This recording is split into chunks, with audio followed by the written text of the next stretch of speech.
अब देखिए, पहले तो जो चुनाव का क्या नतीजा होगा ये कोई पहले से कह नहीं सकता है।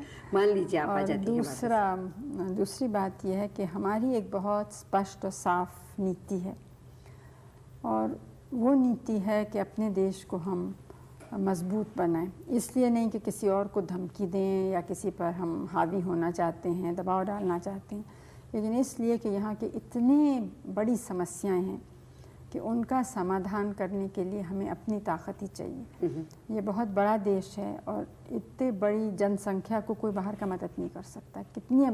कितना भी धनी और बड़ा देश हो वो हमें नहीं कर, हमें खुद ही अपने पैर पे खड़ा होना है। इसलिए हम ताकत चाहते हैं। अच्छा, अब ताकत कई तरह की, एक तो एक इसके माने सबको एक होना चाहिए, अनेक धर्म, अनेक भाषाएं, अनेक प्रांत, जातियाँ।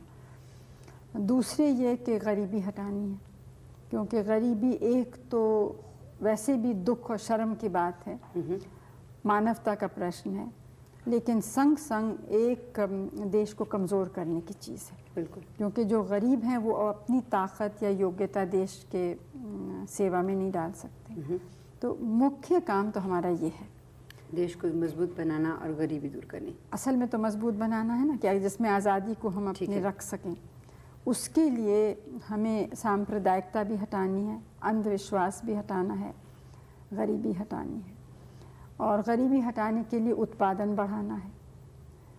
तो और हमारे जो लोग रहते हैं उनको देखना है कि उनकी जो आवश्यक वस्तुएं हैं, चाहे खाना, कपड़ा, घर, शिक्षा, स्वास्थ्य का प्रबंध, ये सब चीज़ें मिलें।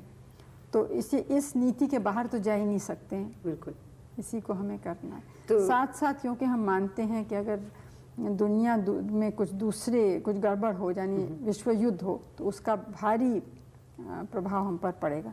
इसलिए हम विश्व शांति, विश्व मैत्री, और ख़ास तौर से जो हमारे जैसे विकासशील देश हैं वो मिलके सहयोग करें एक दूसरे से, और हम लोग और दूसरों से भी, मतलब विकसित देश जो हैं उनके